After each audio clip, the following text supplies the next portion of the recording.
Je m'emmerde, alors je tire. Nous avons anéanti tout ce qu'il était possible d'anéantir. C'était comme un jeu vidéo. J'ai moi-même tiré dans tous les sens et sans raison aucune dans la mer, sur des trottoirs, contre des immeubles abandonnés et sur des Palestiniens présents au mauvais moment et au mauvais endroit. Les directives sont quasi inexistantes. Voici quelques témoignages qui prouvent qu'Israël a l'armée la plus morale du monde.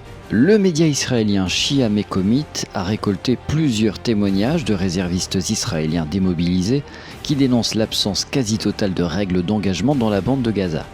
Les soldats décrivent des scènes de destruction et de violence sans retenue, soutenues implicitement par leurs supérieurs.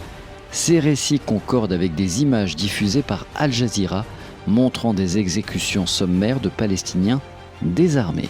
Les soldats affirment que les civils palestiniens sont souvent tués sans justification, simplement parce qu'ils entrent dans des zones déclarées interdites sans avertissement suffisant.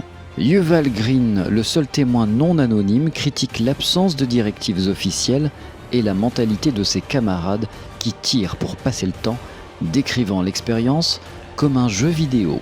Les témoignages révèlent également des pratiques systématiques d'incendie et de destruction d'immeubles après leur occupation, ainsi qu'une politique officieuse de dissimulation des cadavres avant l'arrivée de convois humanitaires. Le mois dernier, Guy Zaken, un soldat qui conduisait un bulldozer D9 à Gaza, a déclaré devant une commission parlementaire de la Knesset que lui et son unité avaient littéralement aplati des centaines de terroristes supposés, morts ou vivants. Aucun député n'a bronché. Mais par la suite, un soldat de son unité de bulldozer s'est suicidé. Tout pue la mort, c'est une autre déclaration d'un soldat.